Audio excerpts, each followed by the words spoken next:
हरे कृष्णा। तीसरा अध्याय। भगवान कृष्ण का जन्म। भगवत गीता में भगवान कहते हैं कि उनका प्राकट्य, जन्म तथा कार्यकलाप सभी दिव्य है और जो उन्हें ठीक से समझ लेता है वह तुरंत ही वैकुंठ जाने का भागी बन जाता है। भगवान का प्राकट्य या जन्म किसी सामान्य पुरुष का सा नहीं होता, जिसे विगत कर्मों के आधार पर भौतिक शरीर धारण करने के लिए बाध्य होना पड़ता है।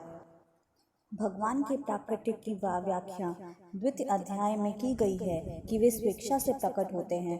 जब भगवान के अवतार लेने का समय निकट आ गया तो नक्षत्र गण अत्यंत शुभ हो गए। रोहिणी नक्षत्र भी जो फलित ज्योतिष के अनुसार शुभ माना जाता है, प्रबल था। रोहिणी ब्रह्मा के प्रत्यक्ष संचालन के अंतर्गत माना जाता है।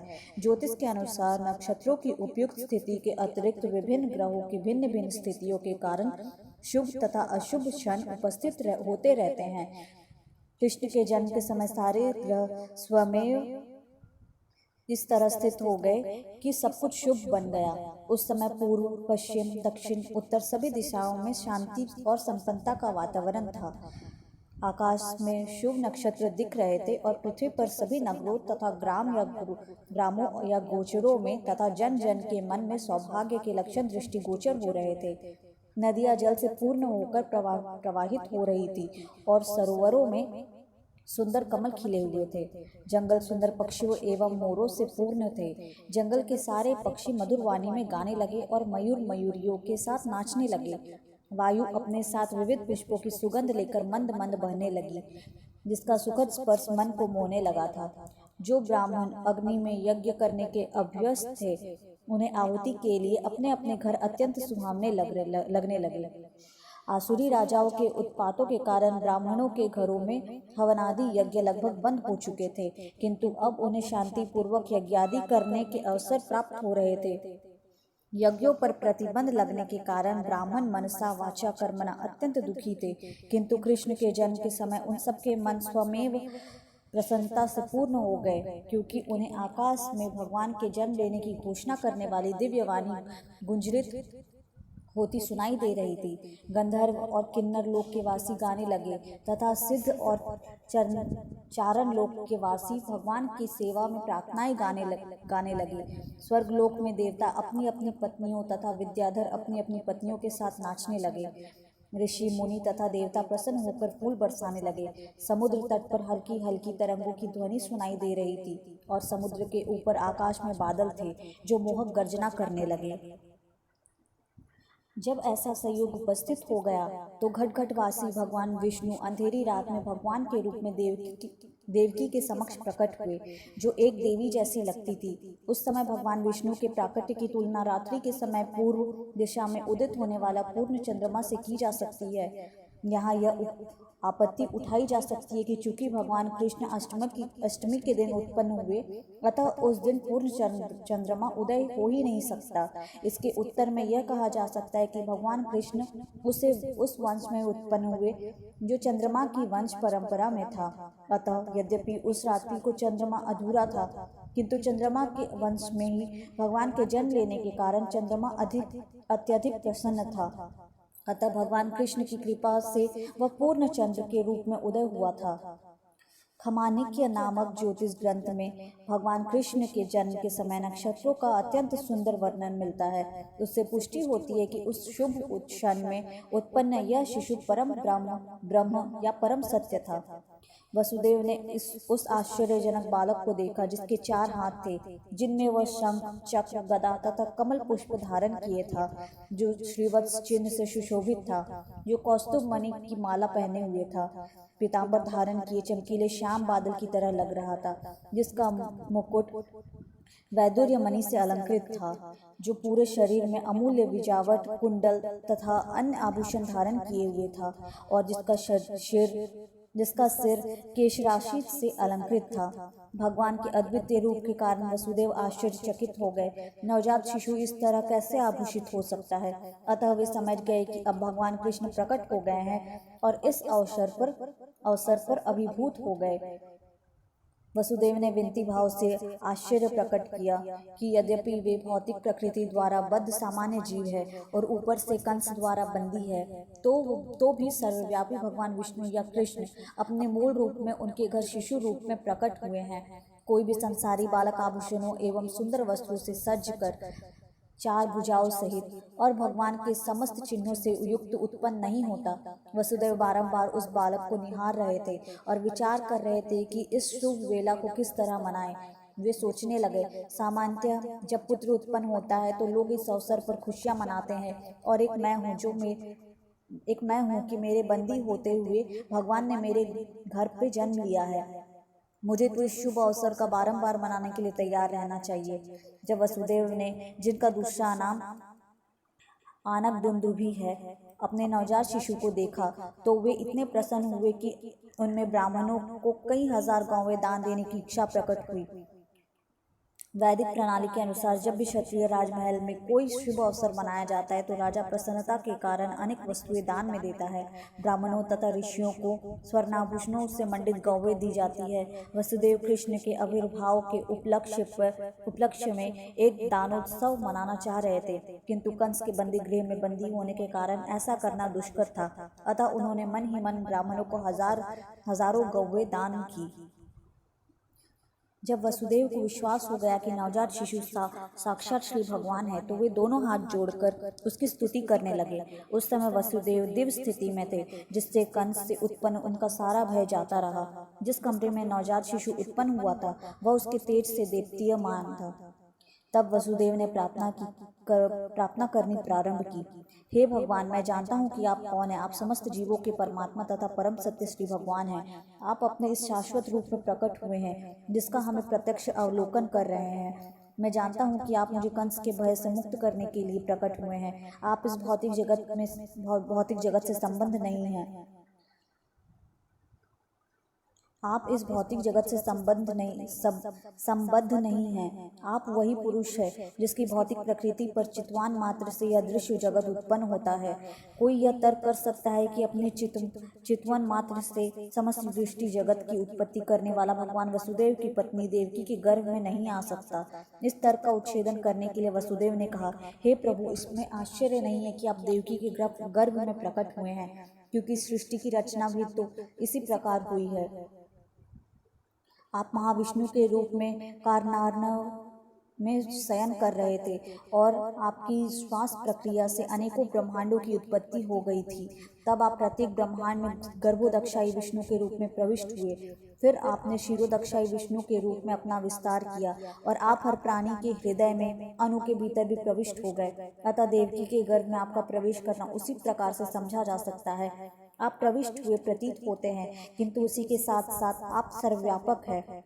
हम भौतिक उदाहरणों के माध्यम से आपके प्रवेश तथा अप्रवेश को समझ सकते हैं। 16 तत्वों में विभाजित होने पर भी संपूर्ण भौतिक शक्ति कायम रहती है। यह भौतिक शरीर 5 स्थूल तत्वों पृथ्वी, जल, अग्नि, वायु तथा आकाश का संयोग मात्र है। जब भी कोई भौतिक शरीर बनता है तो ऐसा लगता है कि यह तत्व पुनः सृजित हो रहे हैं, किंतु वास्तविक में तो यह है कि सारे तत्व शरीर के बाहर हमेशा विद्यमान रहते हैं। इसी तरह यद्यपि आप देवकी के गर्भ में शिशु रूप में प्रकट हुए हैं, किंतु आप उसके बाहर भी विराजमान हैं।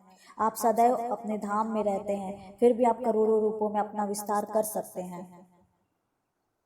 मनुष्य को बहुत ही बुद्धि के साथ आपके अवतारों को समझना चाहिए, क्योंकि आपसे भौतिक शक्ति भी उद्भूत है। आप भौतिक शक्ति के उस प्रकार मूल स्रोत है जिस प्रकार प्रकाश का स्रोत सूर्य है। सूर्य प्रकाश सूर्यमंडल को आच्छादित नहीं कर सकता, न आपसे उद्भूत होने के कारण भौतिक शरीर आपको आच्छादित कर सकता है।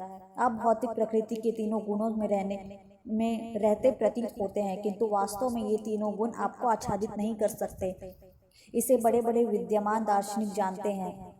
दूसरे शब्दों में, यद्यपि आप भौतिक शरीर के भीतर प्रतीत होते हैं, किंतु आप उससे कभी आच्छादित नहीं होते। वेदों का कथन है कि परम ब्रह्म अपना तेज प्रकट करता है, जिसके फलस्वरूप प्रत्येक वस्तु प्रकाशित होती है। ब्रह्म संहिता से पता चलता है कि ब्रह्म ज्योति परमेश्वर के शरीर से उद्भूत होती है और इसी ब्रह्म ज्योति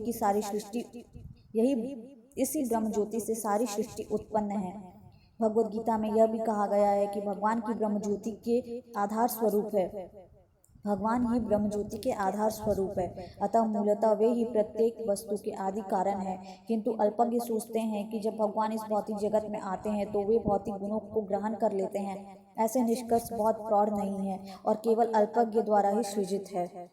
श्री भगवान प्रत्यक्ष तथा अप्रत्यक्ष रूप में सर्वत्र विद्यमान है। वे इस सृष्टि के भीतर भी है और बाहर भी है। वे केवल इस सृष्टि में गर्भोदक्षाई विष्णु के रूप में नहीं रहते, वे प्रत्येक परमाणु के भीतर भी है। परमाणु का अस्तित्व उनकी उपस्थिति के कारण ही है, उनसे कुछ भी विलग नहीं किया जा सकता।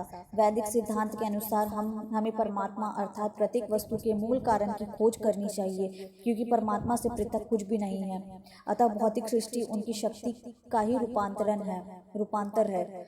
जड़ पदार्थ तथा जीवित शक्ति आत्मा भी उनसे ही उद्भूत है। जो मूर्ख होगा वह इस निष्कर्ष पर पहुंचेगा कि जब परमेश्वर प्रकट होते हैं तो वे पदार्थ की परिस्थितियों को स्वीकार करते हैं। यदि प्रत्यक्ष रूप से वे भौतिक शरीर ग्रहण कर भी लेते हैं तो भी वे भौतिक परिस्थितियों के अधीन नहीं रहते।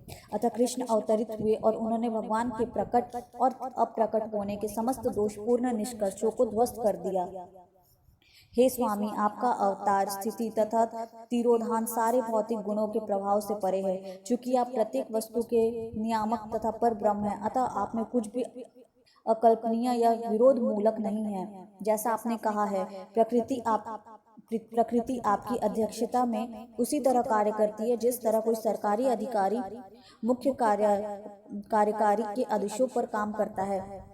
अधीनस्थ कार्यकलापों का आप पर कोई प्रभाव नहीं पड़ता। चूंकि आप परम ब्रह्म हैं तथा सारे नियम आप में अवस्थित है और सारे प्रकृति के सारे कार्यकलाप आपके द्वारा ही संचालित होते हैं, अतः इनमें से कोई कार्यकलाप आप पर प्रभाव नहीं डालता। आप शुक्लम कहलाते हैं। शुक्लम अर्थात धवल परम सत्य का प्रतीकात्मक निरूपण है, क्योंकि भौतिक गुणों से यह अप्रभावित रहता है। ब्रह्मा जी रक्त अथवा लाल कहलाते हैं, क्योंकि सृजन के लिए वे रजोगुण का प्रतिनिधित्व करते हैं। तमस शिव जी के सुदूर किया है, क्योंकि वे संपूर्ण सृष्टि का संहार करते हैं। इस दृश्य जगत का सृजन, संहार तथा पालन आपकी शक्तियों द्वारा संपन्न होता है, तो भी आप इन गुणों से अप्रभावित रहते हैं, जैसा कि वेदों द्वारा पुष्ट किया गया है। हरिर्हि निर्गुण साक्षात। श्री भगवान सदैव ही समस्त भौतिक गुणों से मुक्त होते हैं। यह भी कहा जाता है कि परमेश्वर में रजो तथा तमो गुण का अभाव रहता है।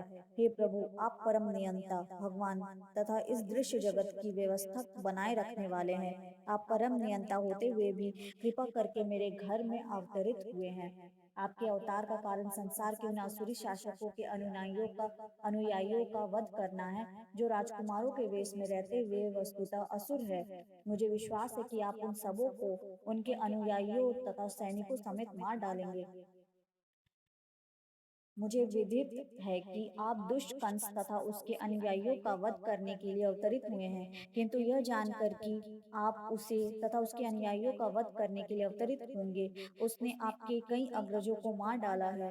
आप यह आप वह केवल आपके अब वह केवल आपके जन्म की प्रतीक्षा में है। जैसे ही वह इसे सुनेगा, वो आपको भी मारने के लिए सभी प्रकार के अस्त्र शस्त्र लेकर उपस्थित होगा। वसुदेव की इस प्रार्थना के बाद कृष्ण की माता देवकी ने प्रार्थना की। वे अपने भाई के अत्याचारों से अत्यंत भयभीत थी। देवकी ने कहा, हे प्रभु, वैदिक साहित्य में आपके अनेक शाश्वत अवतारों का मूल अवतार अनेक शाश्वत अवतारों का मूल अवतारों के तौर पर वर्णन हुआ है, यथा नारायण, राम, हयशीर्ष, वराह, नृसिंह, वामन, बलदेव तथा विष्णु से उद्भूत ऐसे लाखों अवतार। आप मूल अवतार है, क्योंकि आपके अवतारों के सभी रूप इस भौतिक सृष्टि से बाहर है। आपका स्वरूप इस दृश्य जगत की उत्पत्ति के पहले ही उपस्थित था। आपके स्वरूप शाश्वत तथा सर्वव्यापी है।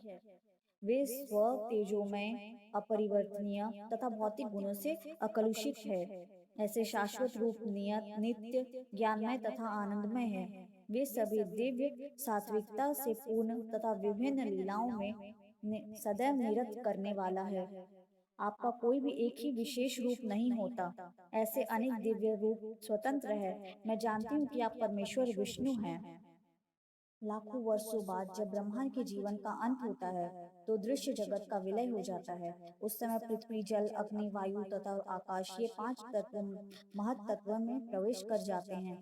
यह महत्तत्व पुनः कालवश अप्रकट समग्र भौतिक शक्ति में प्रवेश करता है। समग्र भौतिक शक्ति प्रधान में और प्रधान आप में प्रवेश करता है। अतः संपूर्ण दृश्य जगत के संहार के पश्चात केवल आपका दिव्य नाम, रूप, गुण तथा सात समान ही शेष रह जाते हैं।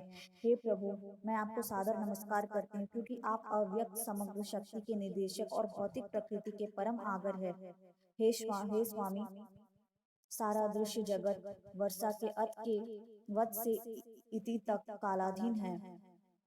सभी आपके निर्देशन में कार्य करते हैं। आप हर वस्तु के मूल निदेशक है तथा समस्त प्रबल शक्तियों के आगर है।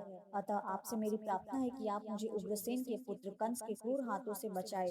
कृपया कृपा करके मुझे इस भयावह स्थिति से उबारे, क्योंकि आप अपने सेवकों की रक्षा करने के लिए सदैव उद्यत रहते हैं। भगवान ने इस कथन की पुष्टि भगवत गीता में अर्जुन को आश्वस्त करते हुए की है। तुम संसार को बता दो कि मेरा भक्त कभी नष्ट नहीं होता। इस प्रकार रक्षा करने के लिए प्रार्थना करते हुए माता देवकी ने अपना वात्सल्य व्यक्त किया। मुझे ज्ञात है कि आपके इस दिव्य स्वरूप का दर्शन सामान्यतः ऋषिगण ध्यान में करते हैं, किंतु मैं अभी भी डर रही हूँ, क्योंकि जो ही कंस को पता चल जाएगा कि आपका जन्म हो चुका है तो वो आपको हानि पहुंचा सकता है। अतः मेरी प्रार्थना है कि आप इस समय हमारे भौतिक चक्षुओं से ओझल हो जाए। दूसरे शब्दों में उन्होंने भगवान से प्रार्थना की कि वे एक सामान्य बालक का रूप धारण कर ले। आपके जन्म के कारण ही मैं अपने भाई कंस से भयभीत हूँ। हे मधुसूदन, हो सके तो कंस को पता ना लगे कि आपने जन्म धारण कर लिया है। अतः मेरी प्रार्थना है कि आप अपने इस चतुर्भुज रूप को, जिसे आप विष्णु के चार चिन्ह शंख, चक्र, गदा तथा कमल धारण किए में छिपा ले। हे प्रभु, आप दृश्य जगत के प्रलय के अंत में सारे ब्रह्मांड को अपने उदर में धारण करते हैं, फिर भी आप अपने विशुद्ध कृपावश मेरे गर्भ में प्रकट हुए हैं। मुझे आश्चर्य है कि आप अपने भक्तों को प्रसन्न करने के लिए सामान्य मनुष्यों के कार्यकलापों का अनुकरण करते हैं। देवकी की प्रार्थना सुनकर भगवान ने उत्तर दिया, हे माता, स्वयंभू मनु के कल्प में मेरे पिता वसुदेव एक प्रजापति के रूप में थे, जिनका नाम सूतपा था और उनकी पत्नी कृष्णी थी। उस समय ब्रह्मा ने प्रजा बढ़ाने की इच्छा से अब आपसे संतान उत्पन्न करने के लिए कहा। आपने अपनी इंद्रियों को वश में करते हुए कठोर तपस्या की। योग पद्धति में प्राणायाम का अभ्यास करते हुए आप पति पत्नी दोनों ने वर्षा, वायु, कड़कती धूप जैसे भौतिक नियमों के सारे प्रभावों को सहन किया। आपने समस्त धार्मिक नियमों का पालन भी किया। इस प्रकार आपका हृदय निर्मल हो गया और भौतिक नियमों के प्रभाव पर भी नियंत्रण प्राप्त हो गया। तपस्या करते हुए आप वृक्षों के नीचे भूमि पर गिरी हुई पत्तियों मात्र का आहार करती रही। तब स्थिर मन तथा इंद्रिय निग्रह द्वारा आपने मुझे अद्भुत वर प्राप्त करने के लिए पूजा की। आप दोनों ने देवताओं की गणना के अनुसार 12,000 वर्षों तक कठोर तपस्या की। उस अवधि में आपका मन मुझ में ही लीन रहा। जब आप भक्ति कर रही थी और आपके मन में निरंतर मेरा ध्यान कर रही थी, तब मैं आपसे अत्यधिक प्रसन्न हुआ। हे निष्पाप माता, अतः आपका अंतःकरण नित्य ही विशुद्ध है। उस समय भी मैं आपके समक्ष इसी रूप में इच्छा पूर्ति के लिए प्रकट हुआ था और आपसे मनोवांछित वर मांगने के लिए कहा था। उस समय आपने चाहा था कि मैं आपके पुत्र रूप में जन्म लूं। यद्यपि आपने मेरा साक्षात दर्शन किया था, तथापि आपने मेरी माया के प्रभाव के कारण व्यापक भवबंधन से पूर्ण मुक्ति ना मांगकर मुझे अपने पुत्र के रूप में मांगा था। दूसरे शब्दों में भगवान ने प्रकट होने के लिए इस जगत में कृष्णी तथा सुतपा को अपने माता पिता के रूप में चुना। जब भी भगवान मनुष्य रूप में अवतरित होते हैं, उन्हें माता पिता की आवश्यकता होती है। फलतः उन्होंने कृष्णी तथा सुतपा को शाश्वत माता पिता के रूप में चुना। इसलिए कृष्ण तथा सूतपा दोनों ही मुक्ति की याचना न कर सके। मुक्ति उतनी महत्वपूर्ण नहीं होती जितनी कि भगवान की दिव्य प्रेमा भक्ति होती है। भगवान चाहते तो कृष्ण तथा सूतपा को तुरंत मुक्ति प्रदान कर देते, किंतु अपने विभिन्न अवतारों के लिए उन्हें इसी भौतिक जगत में बनाए रखना श्रेयस्कर समझा, जैसा आगे वर्णन किया जाएगा। भगवान से उनके माता पिता बनने का वर प्राप्त करके कृष्णी तथा सूतपा दोनों अपनी तपस्या छोड़कर घर चले आए और पति पत्नी के रूप में रहने लगे, जिससे वे साक्षात परमेश्वर पुत्र को वो परमेश्वर को पुत्र के रूप में उत्पन्न कर सके। कालक्रम में पृश्नि गर्भवती हुई और एक शिशु को जन्म दिया। भगवान ने वसुदेव तथा देवकी से कहा, उस समय मेरा नाम पृश्नि गर्भ था। अगले कल्प में आप अदिति तथा कश्यप के रूप में जन्म लिया और तब मैं उपेंद्र नाम से आपका पुत्र बना। उस समय मेरा स्वरूप एक बौने जैसा था, जिससे मैं वामन देव के नाम से विख्यात हुआ। मैंने आपको वर दिया था कि मैं 3 बार आपके पुत्र के रूप में जन्म धारण करूंगा। पहली बार पृश्नि तथा सुतपक से जन्म लेकर पृश्नि गर्भ कहलाया। दूसरी बार मैं अदिति तथा कश्यप से जन्म लेकर उपेंद्र कहलाया और तीसरी बार मैं देवकी तथा वसुदेव के से कृष्ण के नाम से उत्पन्न हुआ हूँ। मैं इस विष्णु रूप में इसलिए अवतरित हुआ हूँ क्योंकि आपको विश्वास दिला सकूं कि उसी श्री भगवान ने पुनः जन्म धारण किया है। मैं चाहता तो एक सामान्य शिशु के रूप में प्रकट हो सकता था, किंतु तब आपको विश्वास न होता कि आपके गर्भ में मुझ भगवान ने ही जन्म लिया है। हे मेरे माता पिता, इस समय आपने कई बार अत्यंत लाड प्यार से अपने पुत्र के रूप में मुझे पाला पोसा है, अतः मैं अत्यधिक प्रसन्न हूँ और आपका अत्यंत कृतज्ञ हूँ। मैं विश्वास दिलाता हूँ कि इस बार आप अपने उद्देश्य को पूरा करके भगवत धाम को वापस जाएंगे। मैं मानता हूँ कि आप मेरे लिए चिंतित है और कंस से भयभीत है, अतः मेरा आदेश है कि आप तुरंत ही मुझे गोकुल ले चले और यशोदा के नवजात कन्या से, जो अभी अभी उत्पन्न हुई है, मुझे बदल ले। अपने माता पिता से इस प्रकार कहकर उनकी उपस्थिति में भगवान सामान्य बालक बन गए और मौन हो गए। भगवान का आदेश पाकर वसुदेव अपने पुत्र को प्रसूति गृह से बाहर ले जाने के लिए तैयार हो गए। ठीक उस समय नंद तथा यशोदा के एक कन्या उत्पन्न हुई। वह योग माया थी, अर्थात वह भगवान की अंतरंग शक्ति थी। इस योग माया के प्रभाव से कंस के महल के सारे निवासी और विशेष रूप से द्वारपाल गहरी नींद में सो गए और लौ श्रृंखलाओं से बंद महल के सारे दरवाजे खुल गए। रात अत्यंत अंधेरी थी, किंतु जो ही वसुदेव कृष्ण को अपनी गोद में लेकर बाहर निकले तो उन्हें सब कुछ दिखने लगा, मानो सूर्य का प्रकाश हो। चैतन्य चरितामृत में कहा गया है कि कृष्ण सूर्य प्रकाश के तुल्य है और जहाँ भी कृष्ण रहते हैं वहाँ अंधेरा रूपी माया नहीं रह सकती। जब कृष्ण को वसुदेव ले जा रहे थे तब रात्रि का अंधकार दूर हो गया, कारागार के सारे द्वार स्वतः खुल गए, साथ ही आकाश में गंभीर गर्जना हुई और भीषण वृष्टि होने लगी। जब वसुदेव इस वर्षा में अपने पुत्र को ले जा रहे थे तब भगवान शेष ने नाग का रूप धारण करके वसुदेव के सिर पर के ऊपर अपना फन फैला दिया, जिससे वृष्टि से उन्हें बाधा न पहुंचे। वसुदेव यमुना के तट पर आए तो देखा कि यमुना का जल में गरजती हुई लहरें उठ रही हैं और सारा पाट फेनिल हो उठा है। इतने में भी यमुना ने वसुदेव को नदी पार करने के लिए मार्ग दे दिया। ठीक उसी प्रकार जिस प्रकार सेतु बंद के समय हिंद सागर ने भगवान रामचंद्र को रास्ता दिया था, इस प्रकार वसुदेव ने यमुना पार किया। उस समय वे नंद महाराज के गोकुल स्थित निवास स्थान में गए, जहाँ उन्होंने देखा कि सारे ग्वाले गहरी नींद में सोए हुए थे। इस अवसर का लाभ उठाकर वे यशोदा के घर में चुपके से घुस गए और बिना किसी कठिनाई के अपने पुत्र को रखकर बदले में यशोदा की नवजात पुत्री को उठा लाए। इस प्रकार चुपके से घर में घुसकर लड़के को लड़की से बदल देने के बाद वे पुनः कंस के कारागार में लौट आए तथा पुत्री को देवकी की गोद में रख दिया। उन्होंने पुनः हथकड़ी बेड़ियां पहन ली, जिससे कंस को यह पता न चल पाए कि इतनी सारी घटनाएं घट चुकी है। माता यशोदा समझती थी कि उन्हें एक शिशु उत्पन्न हुआ है, किंतु प्रसव पीड़ा में थक जाने के कारण वे प्रगाढ़ निद्रा में थी। जब वे जागी तो उन्हें याद न रहा कि उनके पुत्र हुआ है या पुत्री। इस प्रकार लीला पुरुषोत्तम भगवान कृष्ण के अंतर्गत भगवान कृष्ण का जन्म नामक तीसरे अध्याय का भक्ति वेदांत तात्पर्य पूर्ण हुआ। हरे कृष्णा। हरे कृष्णा। तीसरा अध्याय भगवान कृष्ण का जन्म।